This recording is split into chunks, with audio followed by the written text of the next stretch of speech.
This is Autoline After Hours with John McElroy and Gary Vasilash, episode 590 for February 24 of 2022. How Ford plans to crack the market for electric vans.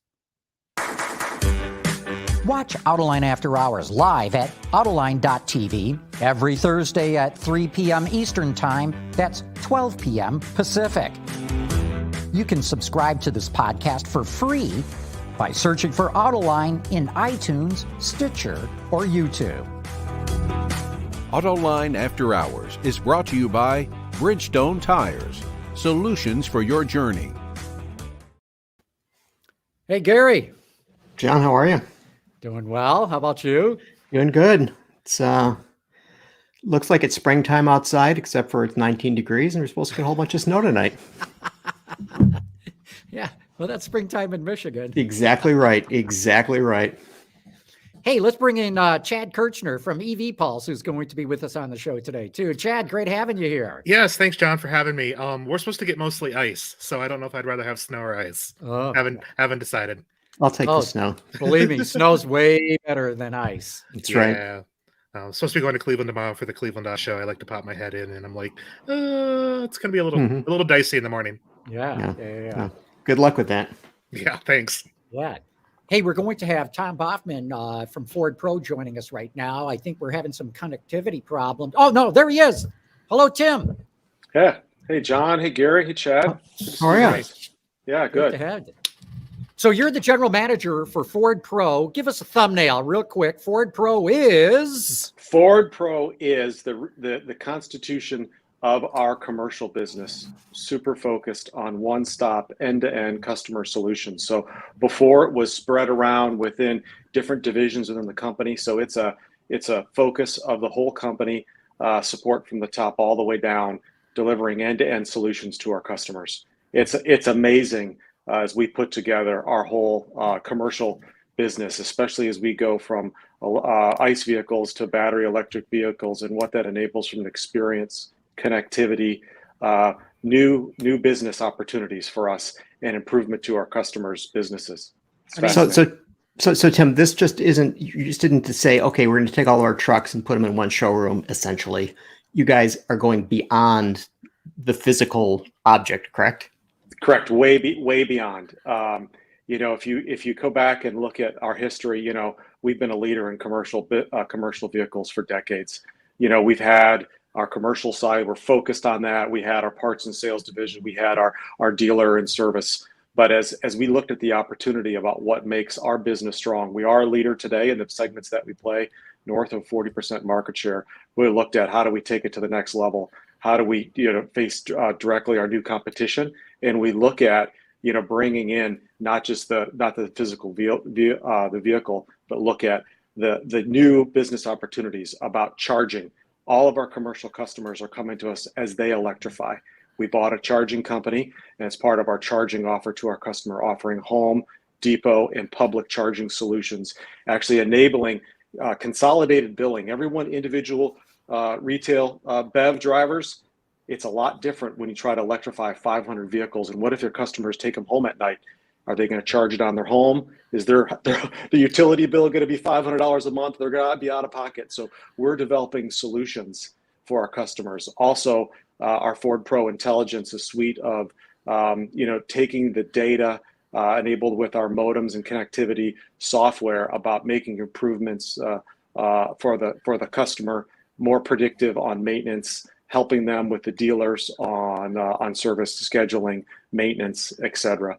Also, another bit is we've brought in Ford Credit, our awesome business partners, created a new group called FinSimple, which is a commercially oriented side of Ford Credit, coming in and offering to our customers not just a vehicle contract at a time, but what about a broader line of credit, financing vehicles, charging. These investments for chargings on some of them are very, very capital intensive. So we're coming in, we're already serving that need right now. It's really exciting side coming in and offering end-to-end solutions that our customers today had to do it bit by bit by bit. And our business is so, it's fascinating to me. We have over 125,000 businesses that we recognize, we call a FIN code. They're a fleet identifier number, but that does not include the small micro fleet, the mom and pop type customers that have businesses and need solutions. So we offer anything, we're selling customers from ones and twos to the largest fleets, who they are out there. These are all of our customers, which is really exciting on our transit. We've come in not for one configuration. Our customers, we offer a blank slate or a tool set, that can do about any job. If you look at our vehicles that we have, and it's one of the really, really important things about serving all of our customers from the smallest to the largest to meet their needs across the vocations, because this business is made up of, hundreds of thousands of small little businesses, and they're all unique with unique needs, and we've got a product to help them. Tim, I guess I am at an advantage over Gary and John because I was with you guys on your Ford Pro presentation recently out in California. But my big takeaway, what I really sort of appreciated, what's different about this is that you literally are the one-stop shop. You're not getting multiple bills from different solution providers. And even like, and correct me if I'm wrong, but like if I am currently a fleet operator, maybe I'm with Ford, maybe I'm not, maybe I have some Fords, maybe I don't. But I'm interested in the Ford Pro architecture and even in some ways the electrification aspect of that. How do I get started? What do I do to kind of embrace that? Yeah, our solutions that we're doing, clearly our vehicles, right? It's a Ford vehicle, it's got a Ford badge on it, right? But all the services that we provide after that are really intended to come into our customers with a solution set that's multi-make. So you want maintenance, you want parts, our telematics products, we've got a third-party way to bring that data in. Charging is multi-make. Our billing is multi-make. So I'm coming in, just as you said, Chad, in offering a solution to replace, in some instances, if you had 20 vehicles, you'd have to pay 20 different bills.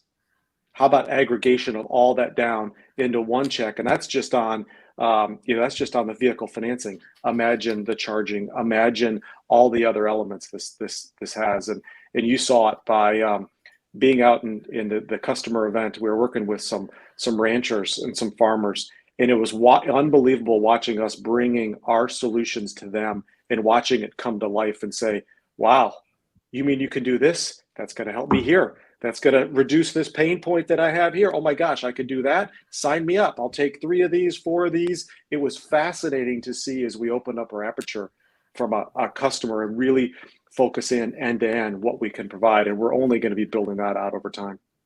Tim, it's real interesting to see how Ford is getting into the BEV side of the business. Electrifying the icons. The Mustang Mach-E just about doubled Mustang sales globally. The Lightning has had such a strong reaction. Ford had to cut off the orders for it. I think they top 140,000 or something like that. What's the reaction to the electric version of the Transit, the e-Transit? It's amazing. Who would have thought, that we were really going to be the first mover in here? I know there are a lot of naysayers that were out there, but we're here. We're in market. I saw some unbelievable pictures of we're getting them from the dealers. Our vehicles are arriving right now. They're at our upfitters. Unbelievable. They're going to be out in the marketplace in weeks to our customers, improving their business. And we've said publicly, we're sold out on our first model year of the Transit. And what's the number on that? Have you guys gone public? It's over 10,000 units that we have. Okay, but wouldn't Bright Drop say that they've actually gotten to market before you guys did? I know they had a couple of sold, but we're in serialized production that we have out. We're out there at the same time. So. Just because I was asked beforehand to participate a little bit in the chat room. Hello, chat room. There are some pretty big Tim fans out there. There was one question related to the new e-Transit with consideration for like wheelchair access and stuff like that. From my understanding, e-Transit is 100% the same Transit, meaning all of your upfits will work on the gas Transit as well as on e-Transit. Can you kind of walk through the lineup, confirm whether or not that's true, and kind of go in a little more into that? Awesome question. And as we designed the Transit, we built off the existing Transit platform. The Transit is a system, and the vehicles that are out now, the normal regular wheelbase, the long wheelbase, and the extended wheelbase, 3 roof heights that we're going to have, and we're going to have a cutaway and chassis cab. The interior dimensions are all the same. So the upfits, as you guys know, the upfit business is fascinating. There are thousands of them. We've got business partnerships with hundreds of them. And the transit offerings that you have today will fundamentally plug and play inside the vehicle to speed to market. This is very, very important. One of the things that Ford has recognized over our decades of working with our commercial customers and the upfitters, who are the customizers that make the Ford vehicle to the individual needs, is having standardization for speed to market. So the E-Transit, we designed some really amazing features. So if you've driven it, I've driven it. Not only is it's quiet, it's comfortable.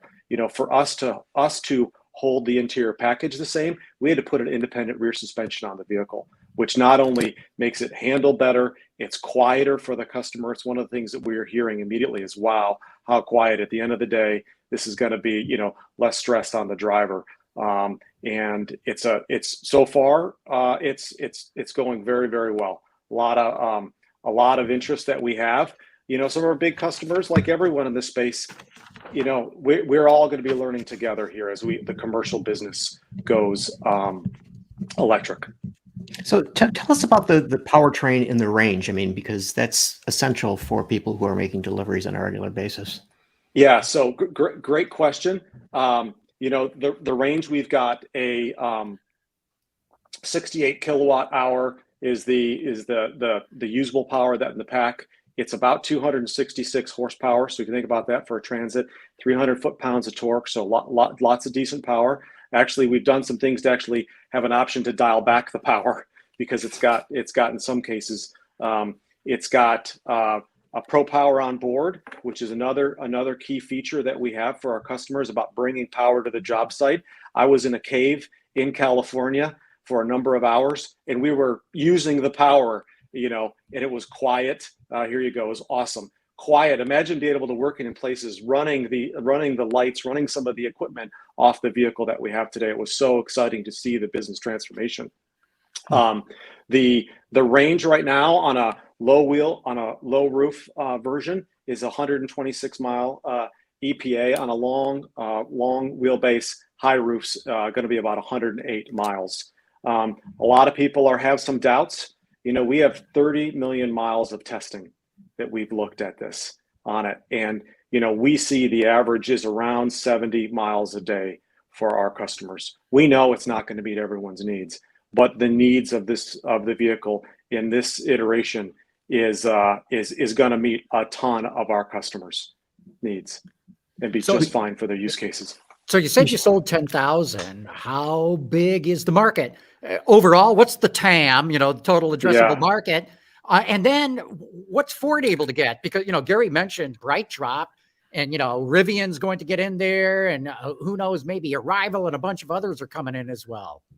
Yeah, we have really, really big ambition on our volume on where this is going. And this is just the beginning. You know, I was talking about earlier today, we were in the studio looking at the next iteration of where we're going and what's it have to be. How do we take it to the next level? This is just the beginning here that we have. We see in this market, it is ripe, especially on the van. You know, we are a leader. We've got in most of the segments in here, we're over 40% market share. You know, we've got tremendous interest on our ICE vehicles. And the BEV, we're seeing the same thing. We just need to get the customers, you know, transitioned over and used to about how. But the interesting thing, it's not just going to replace their vehicle. It's going to change the way they work. It's really going to do that and how they use the vehicle. And this is the stuff that we're seeing. So we're really seeing a huge opportunity as we go forward. So is the pie getting bigger? Is the market getting larger? You know, given a lot of deliveries, you know, we were talking earlier about working from home, and, you know, so people are relying more on, you know, whether it's Kroger bringing things or Amazon bringing things. I mean, or is it just essentially about the same, and you guys are just going to have more electric? Gary, it is unbelievable. Insatiable demand. And it's not just the businesses that you thought today, you know, the normal plumber that would come to your house, the florist, the caterer. We are getting new businesses. You know, the success of Amazon on delivery, right? We were having conversations with a mobile kitchen to bring kitchen to your driveway door, wanting to buy like the number that they want. This was a business that wasn't even around, pre-COVID, right? So it's unbelievable. Mobile bike shops, mobile pet grooming, everything is going mobile, which has been it's wild, and it's fascinating to watch how we can help all these great new business ideas take off, and they're coming to us to say, help us do it. Just because I know people are going to ask, because they've already asked on the videos and stuff that I've done from that event. 126 miles of range to the average consumer doesn't sound like a lot. Can you go into a little bit of detail on, one, how what fleet customers are using every day, and where you came up with sort of saying that that's suitable for a large portion of customers? We know it's not going to be for everybody. And then also a tiny bit on how you test to get that number, because from my understanding, your testing process is different because E-Transit's a Class 2B vehicle instead of something smaller. Yeah. Great question, Chad. It's unbelievable. We have millions of vehicles with modems on the road right now, and we've done extensive studies in the development of the E-Transit. We looked at 30 million miles of customer usage cycles, cold climate, warm climate, what range, and we see, that their average range is 74 miles. So of the average usage of a transit driver, 126 does not seem like a lot of range. We also know it's no science. It's no mystery. We know batteries are impacted by climate, cold weather out there today. It's going to be in certain markets, and they're going to be 126 miles is more than enough, right? We're going to have to be careful, and we're providing a lot of coaching tools for our customers to say, Chad, what's your business? How do you drive? Is this going to be a product that's really fit for you right now? And that's really, really important, because what we don't want to do is put people on the wrong product. And we see a lot of use cases. That's one of the things is, it may not sound like a lot, but we're starting here. You guys have seen all the announcements that we've made about our doubling of our EV capacity, and transit's right in there. We've got plans as this is going forward, and it's only going to evolve. But we need to be careful, and we're very transparent with our customers about what the range is. But we see more than enough usage, for the customers to begin the journey. We're also seeing, talking to the customers, well, I'll change the way I operate. That's the thing about when you go from a ICE world to a BEV world, every morning your vehicle can be charged up fully versus stopping in the middle of the day. That's just one. As you go to as you're going to depots, picking up to the day, maybe you need to top off for 15 minutes, 20 minutes to get an extra range. So these are all the things that we're going to learn as we go through this journey in the next year. It's really, really exciting. If the range isn't enough, you'll sell them a gasoline vehicle. Yeah. One way or another, we've got a transit for you, but we've got more orders in total. So I know the semiconductor is challenging everyone in the industry, and a lot of demand. And it's unbelievable to watch this take off. Tim, the company has talked about the next generation Lightning. The current one is essentially an F-150 that's been modified to be an electric vehicle. Same with the E-Transit. If you've been in the studio and seen the next generation, is it going to take the same approach as the next generation F-150 Lightning, designed from the ground up as an electric vehicle? I can't answer that, Gary. John, I'm sorry. I know better than to ask I that. saw you about to say something, Gary. John, I can't answer that question. But you only can imagine, right? The Lightning, it's unbelievable. I think you guys have been in it or driving. I know, Chad, you were out in it in California. It is amazing, but we've got plans, right? We've got plans right beyond it about where we're going. And we all know the secret is dedicated platforms, and we'll have to bring those out in time. I'm not going to tell you when that's going to happen, but we know that's the future. All right, so I'm going to pick on John a little bit here, but this question is for you, Tim. So John is convinced that the auto industry is going to be keenly focused on making lots of money from data. Okay, and you mentioned that part of the Ford Pro offerings include digital assets, let's call them that. Okay. So once upon a time, I used to cover IBM rather carefully. And a lot of the business that IBM, surprise to me, was in commercial trucking. So before the show today, I did a quick search and I just put in commercial trucking software IBM. Okay. Commercial trucking software IBM, and Google brought back 3.9 million results. Okay. These guys are deeply in this. And again, end to end, they're going to offer it all. So why would a commercial fleet say, oh, I'll switch to Ford rather than IBM, which I've been with for X number of years? Yeah, so great question, Gary. One of the things that we are seeing, it's the product is better to the customer when you actually see the end to end. Our charging, we're providing more the data with the vehicle, the usage, where to charge, how to charge, predictive where you should charge on that time, and you need the whole ecosystem working together. One of the things that we're seeing, and then you put in our telematics product. Imagine having being an insider inside of the vehicle rather than the trucking industry had all started with PIDs. They're only pulling off select data. So over time, you're going to see basically stitching together the whole business. When we bought our charging company and we connected them, you may know we actually built out our own in-house telematics business that we were integrating inside of Ford, and they started talking. What do you have? Wait, you have this? I can do this, and it was not 1 + 1 is 2. It's 1 + 1 is 4 and 5. By being able to put it together, so the customer is going to see the whole system actually works better when it's inside Ford. The vehicle, the telematics, or our intelligence offering, charging as well. But also, the way that I see it and the way that we talk about it, it's not just the data, but what does the data enable? The data enables a better customer experience. What if, with that vehicle, I can go ahead and pre-order the parts to the dealer? So the customer sees the data is actually a better customer experience to say, I can reduce the downtime because I can pre-order the parts to show up to the dealer in time. We're introducing a mobile service product.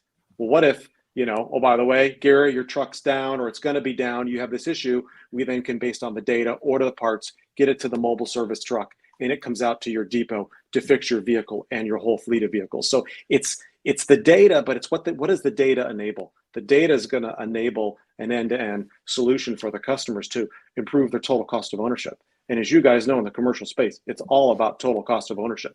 We see it. Our customers will pay more if they get more, reducing their total cost of ownership. So how we see this, and the data showing it internally, is that we can actually offer a product that's actually lowering the total cost of ownership because the system works better together.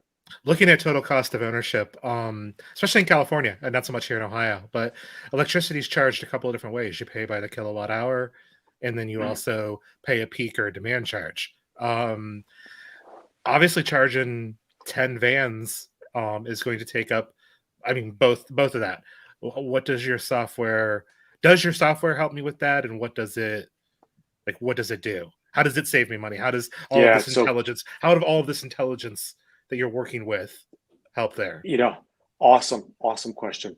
One of the things about electricity, the pricing is all based off of peak demand, and the price spikes throughout the day. So understanding, we've had some experiences. The charging company that we bought talked about they've been in business. They already have customers, and they talked about they saw the users. Well, wait a minute. Why did I get a $2,000 bill? You told me it should have been $200 bill. Well, this is the error states that drove this business to come in together to say, how do you, with data, predictive usage cycle to when the rate charges spike, you shut off the charging. You don't keep charging during that period. Now, you may say to the customer, does it have to be charged, or are you willing to make those trade-offs? So it's really, really important, and this is going to be the new world as customers have and businesses, knowing when to charge and having the tools like Ford Press charging that will provide smart charging to reduce the costs will really change the business, because electricity should be cheaper, but if you charged at the wrong time, you're going to pay, and it's not like it's 10% more, it's 10x more at times. That'd be an unpleasant surprise, wouldn't it? Yes. Well, they were showing us some rates out there. It's like, okay, you could pay whatever 20 cents, 10 cents, whatever it was for kilowatt hour, but then for every like peak kilowatt is like $9. So you could be looking at peak fees that are way more than the actual electricity usage. One of the questions from the chat room I also had, I know we're doing three different lengths, 3 different roof heights, plus cutaway and chassis cab. What about passenger? Passenger's a pretty big business. Yeah. At this time, great question. At this time, we do not, we have a passenger ICE variant, but to get speed to market, we have only the van variants right now that are coming out of Kansas City. And then the passenger version is coming when? We have not made any public announcement, but I do know that some of the third-party upfitters with our cutaways are looking at, we've got some interest on RV businesses, that take our transits today, both looking at I think you all saw there was a show that Winnebago actually had a transit that they had converted as a prototype. What does the future of RVing look like with EVs, right? So we're in partnerships with a number of customers talking about this. Tim, why does a person who has been running a business for years and years and years, depending on his truck, familiar with it, knows its quirks, knows its behavior, knows everything about it, and you guys come and say, hey, we've got this whole new powertrain and we think this is for you? I mean, how do you change that person's mind? It's a great question. If you were to go back 2 years ago, there was not a lot of interest. There was some markets, California, there were some markets, a lot of markets where I don't need that right now. We have really seen a change internally.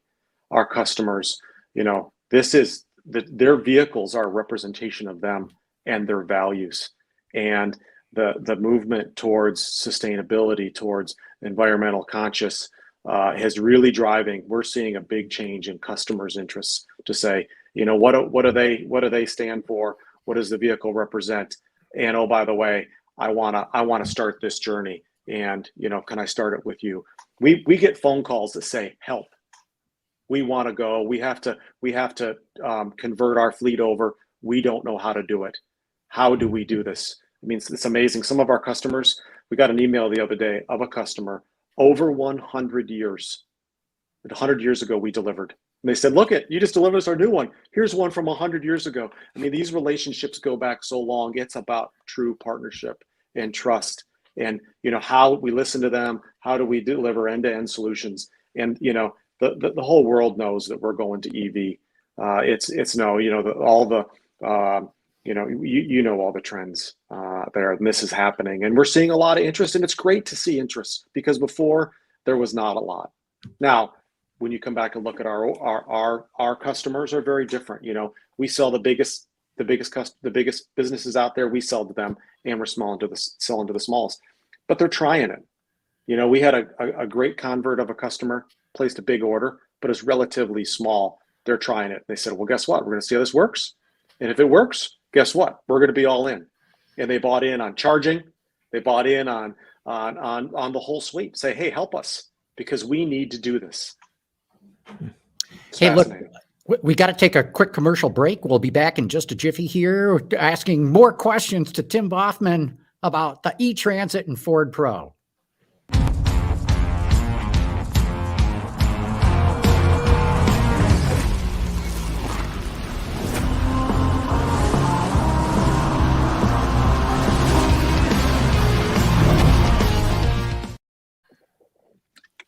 All right, we're back. And, I want to remind everybody who's watching right now, if you really like this show and you like what we do here on the Autoline channel, make sure that you subscribe on our YouTube channel there. We'd love to get our subscription rate up. But let's go back to the E-Transit and Ford Pro. Tim, you've talked about total cost of ownership. I'm really curious, how have you priced these vans? Obviously, we all know the batteries are super expensive in any electric vehicle. So, and as you pointed out, fleet managers will pay an upfront cost if they know that their total cost of ownership at the end is going to be lower. But How have you priced these fans, and how do they compare to their equivalent ICE engine counterparts? So they are coming in. You can go online on Ford.com and FordPro.com and see our Transits. They are priced out starting at about $45,000 and up, depending on the variant. Very similar to the gas version. Roof height and length, all drive costs going up. We've been very, very, very, very strategically. We priced it. We looked at it is a premium to our gas unit, but if we looked at our total cost of ownership, the value prop is there. Now, the other side of this is what is the price delta? All things being equal, electric versus ICE, roughly.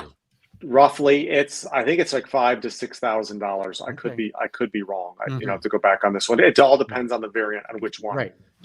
Start point to start. And the other bit out there is you come back and look at, there are incentives. We all know about the federal incentives. There are a lot of state incentives. One of the things that our software with Electrify does is actually help enable generation of credits for incentives with states and localities, as well as we're putting in the charging depots into states. There are state funds and federal funds available for our customers to use. One of the things that we are doing, I think the number is over 3,000 utilities in the country. It's a fragmented system. And if you think about, you're a fleet operator, you're in 20 states, you may have, 30 different utilities that you have to work with, and how that whole system comes all the way across. The total cost of ownership, John, we've done it. We've looked at it left, right, and sideways, and it is there to the customer. It is a premium, but the value is there when the customers come back and look at it. But in the initial discussion, honestly, the price of the vehicle is not a problem. As you saw with Lightning, coming in at under $40,000, $39,974. We have a tremendous demand for that product, and that's priced before the incentives that are available in the marketplace. Tim, but when we talk about tremendous demand about these things, I mean, and if you take the Lightning demand versus the gas-powered F-150 demand, I mean, it's no comparison, whatever. No comparison. And we talk a lot about electric vehicles and make it sound like everybody and their brother wants one and can't wait to get one. But I mean, the fact of the matter is that we look across the country, the demand isn't that great.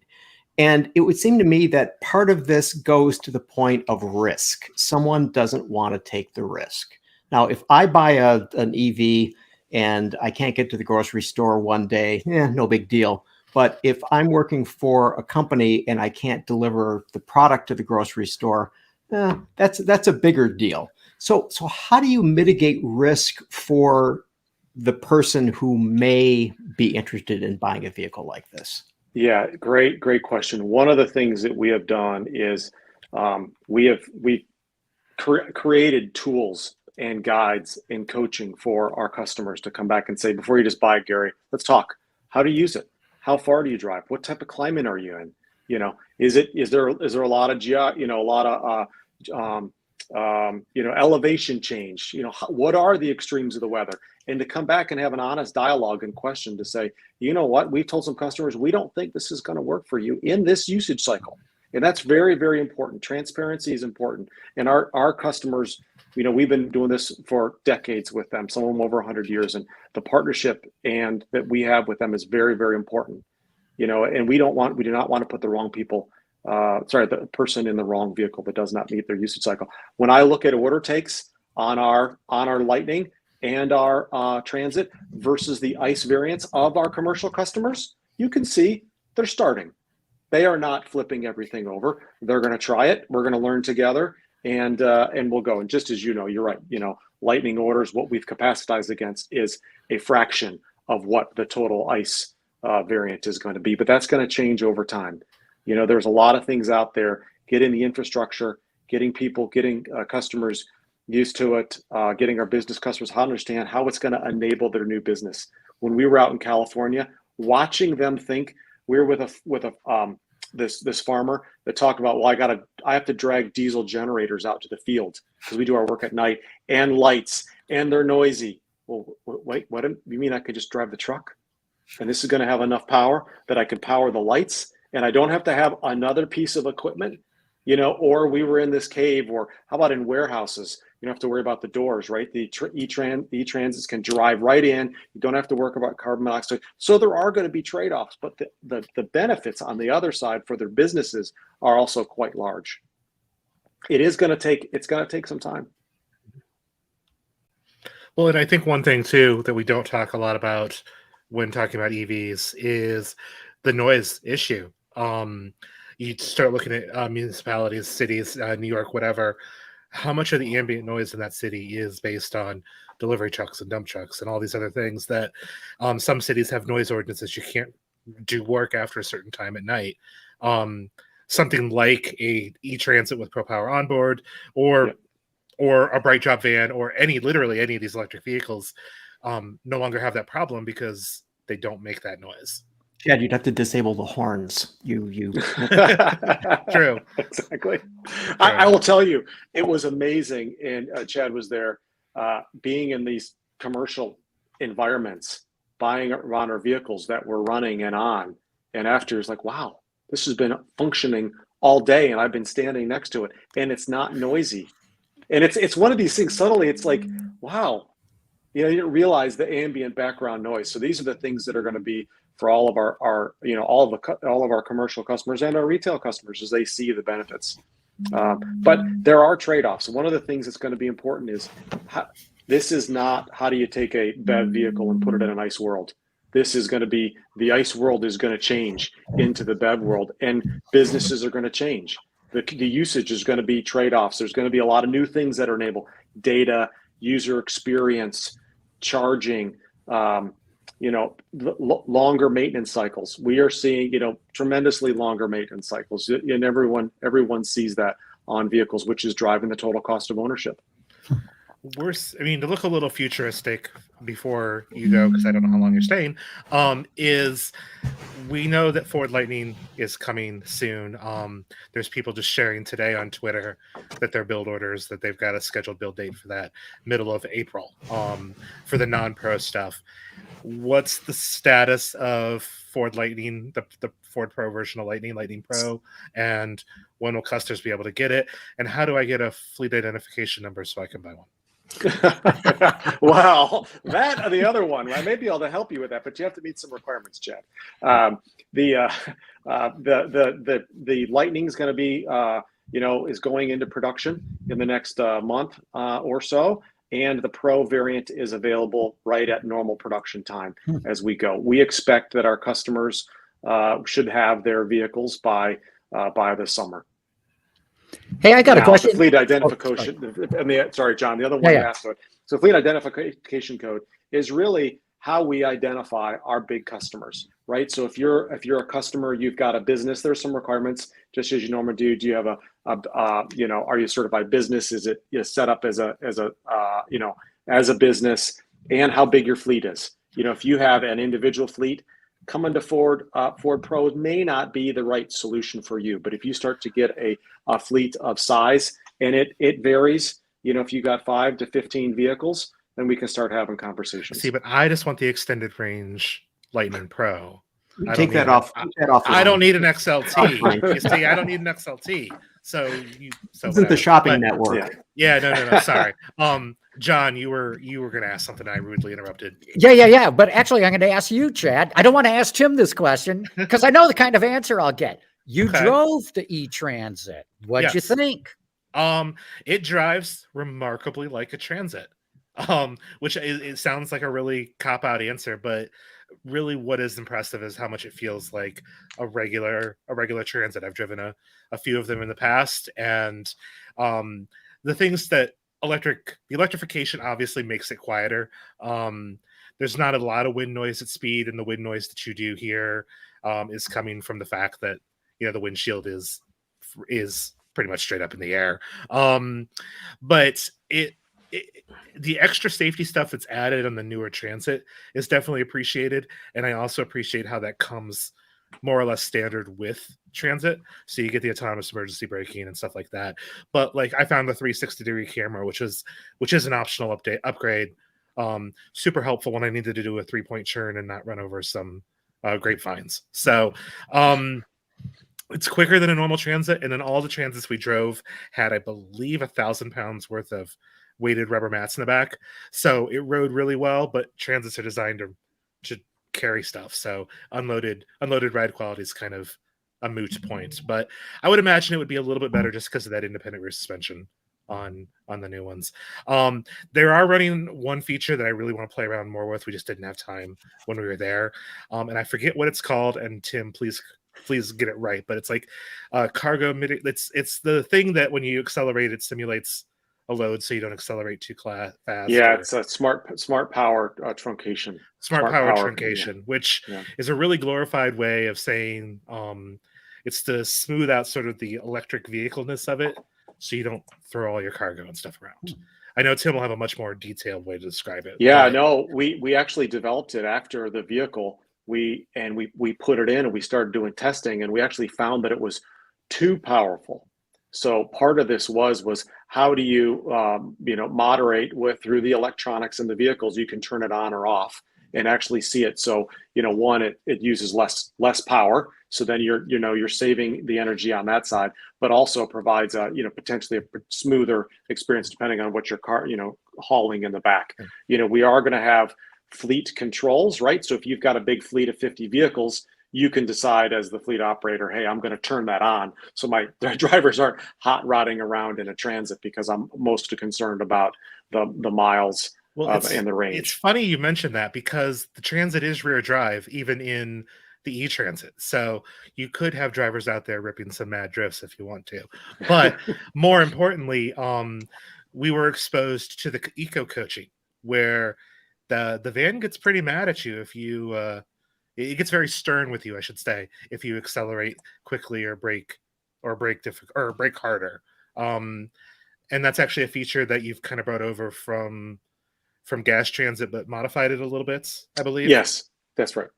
So yeah, so like you accelerate quickly, it'll be like, to save it, to save energy, do this or whatever. So it's there to try to train your drivers so to not get too crazy with it.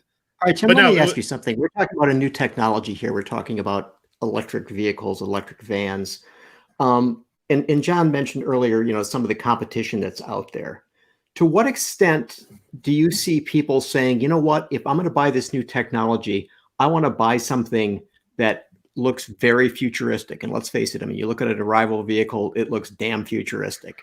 If I look at the e-transit, it looks like a transit.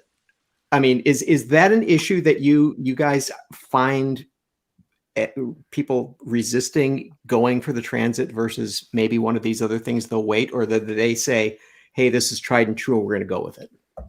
Our customers, and I've talked to hundreds of them, not one time has that come up in a dialogue with me personally about, well, that it's comforting to them. Oh, it's a transit and it's electric and I can plug and play. I know how it works. I know, how all my tools fit in the back.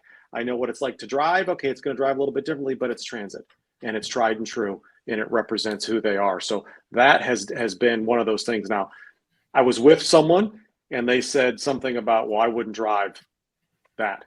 That's not me. For my business, that's not who I want to be representative of. Well, what I'm thinking is fascinating. Okay, you're talking to your customers, but presumably you want to go beyond your current customer base with this vehicle and to get new people to come to the vehicle. Yes, you're exactly right. One of the things about our approach, both with e-transit as with Lightning, it is out there and it's actually set up for all vocations. It's actually set up for the smallest individual customer of one, all the way up to the mega fleet operators, that could run them, and all vocations. Some of the new product that's out there, it's fascinating, but it's pretty narrowly focused to a vocation. Our transit is used for all vocations, and that's one of the things. And about, look at our all of our vehicle lines, our Super Duties, our E-Series, our F-150s. They are really meant to support all the businesses and their needs, and that's one of the things with our business partners, providing solutions for all of them. And we have to grow our business, but Gary, it's a great one. We're getting people knocking on our doors saying, what I think a transit would work. Would it work in this operation? And they are new. This is, new customers we've never even talked about Some of them with very big funding behind them about new business models. Well, Gary, also I would throw out there, just thinking out loud, if they want upfits and stuff to be able to carry over from previous customers, if they change the design of the van too much, then they're kind of leaving their other people out to dry. So I don't know. I mean, I think there's a certain appeal when you see, especially when you see one of the Rivian Amazon vans, you're like, oh, that's cool. And maybe there's some general consumer like appeal to, oh, hey, look, I know what that is, but I don't know if fleet buyers, a couple that I talked to, I don't think would care that much. There might be some that do, though. Yeah, and it's interesting. The fleet that we were out in California, I think they had over 42 Ford vehicles. And knowing the Ford vehicles about what they have, some of them are 20 years old, and some of them are brand new. And knowing what they work and being able to buy, a Transit, and they know how many pallets of their food are going to get right in the back, and what forklift they can put it in right into their business. They plug and play right in. The certainty of that is very, very powerful. If we come back, why did we do it with the roof heights? Some of the things, these are driven by customer needs, and it's very important. Some others in other segments, did some missteps when they introduced products that missed the commercial mark because they did not understand the commercial. What are the commercial needs?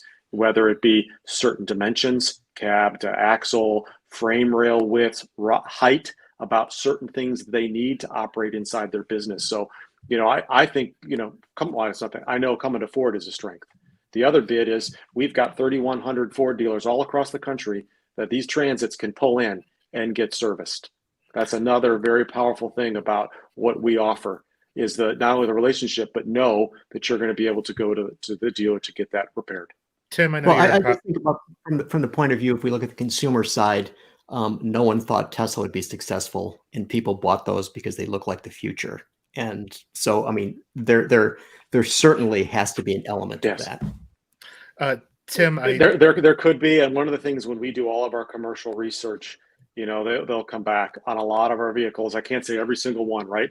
They don't. If this is a tool, does it function? How does why do we I don't know the number? 80+% are all white Transits. They don't care what color it is. Why are Super Duties all white? They don't care that it got bad. They're not fancy wheels. You can get a fancy wheels, but what is it? It's a tool to drive their business. I'll have a challenge every time now. I do it since I started this job. I look at every truck I see down the road, and I start looking at certain things. How many people are in it? What color is it? What shape is it in? It's fascinating when you start looking at it. You start to see what drives their values and their priorities. It's really important that we hit those, because if you get it wrong, they're not going to be interested. Tim, we were talking about weather before we started, and one issue, I mean, other than range and stuff like that in the cold, Transit's available with all-wheel drive. Where's the all-wheel drive at E-Transit? Is it coming? Why wasn't that thought of at launch?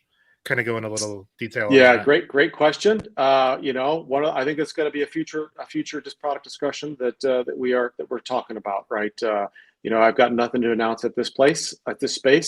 Part of this was also, speed to market. How do we get to market to our product with a proven vehicle with the elements, that we had? Others in the marketplace, look at our Lightning, look at when others are going to come out behind it. We chose a path that is delivering probably speed. There are some trade-offs. Well, guess what? Then we're going to have another version that's going to address that, right? So these are all trade-offs in engineering and product about speed to market, how much you can change, how much you can't change. Tim, I know that Ford put a lot of thought into doing the E-Transit. I know you got a lot of customer input on it, but you know how it goes.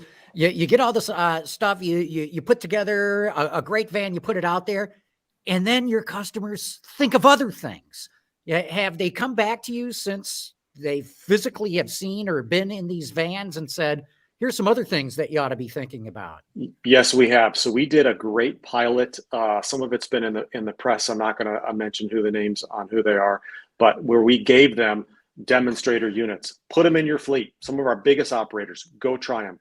We got the data. How many miles are they driving? Got driver feedback, certain things. what about this? Can you move it from the left side to the right side? Why is the charger on the front? That was deliberate. Well, that kind of the way that we use it, can it move, right? So these are all these iterative decisions that we have. Some of the things, Chad, you're talking about. Well, okay, what about next? Where's the bus variant? Where's the all-wheel drive variant? The one as well is Pro Power on board.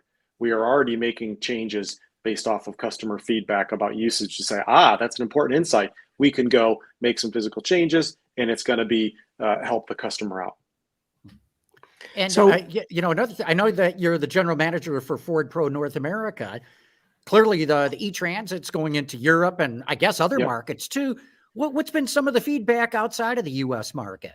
Unbelievable. So Ford Pro is global. Right now, and right now it's Europe and North America. The Transit is a global product. We will be selling it outside of other markets, but right now the Pro in the full end-to-end solutions is only in Europe and in North America. Tremendous interest, and a lot of this also comes back to some of the markets. You go to look at Norway. You guys know about Norway, right? Unbelievable interest in this space. We were having, I was on a global call the other day with a global company, and we're, how do they partner with us together on a global solution, on the backs of things like e-Transit, about where we're going. And it's one thing when you're a company in one market like the United States, but these are global businesses and are looking for solutions. And that's very important. Now, the other side, you guys know it just as well. There are legal regulations, right-hand drive versus left-hand drive, kilometers versus miles an hour. But there's all these things that we will work towards. Okay, but you mentioned 14,000 that you've sold in the U.S. Any sales numbers on the European side? The Europe version is a couple months behind into launch, and we did not publicly announce the European sales versions. The European sales numbers yet.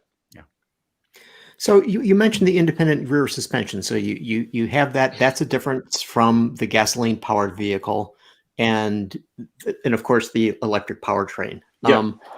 Is everything else the same as a gas powered Transit? With the fundamentally, everything's the same. If you were to think about the body up, right, the batteries are up underneath it. It's got an independent suspension. They obviously had to remove the fuel tank and all that type of stuff. There are some differences in the instrument panel, larger screen standard, some of that type of stuff.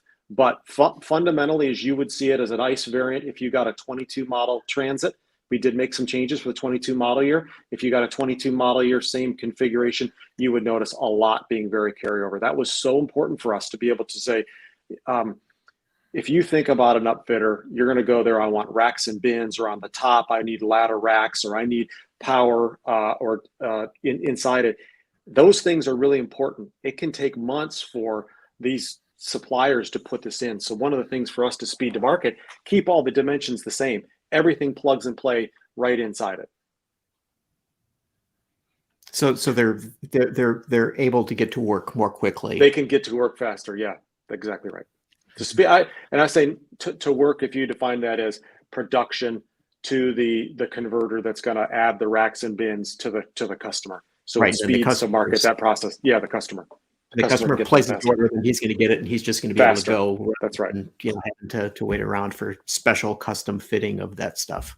And we support hundreds of different vocations, and all of them are unique. And we have over 300 upfitters, a network around the country that is so important. So you can walk in to say, well, if you want your business, it may be a standard version, or you can get a custom version that meets your discrete needs. In this one version, we're talking about a new customer. Well, could the upfit, would it fit in this? What would it be like? How much power can I get out of the Pro Power on board? Will that meet my power needs? So, hey, Tim, what if my needs are smaller than Transit?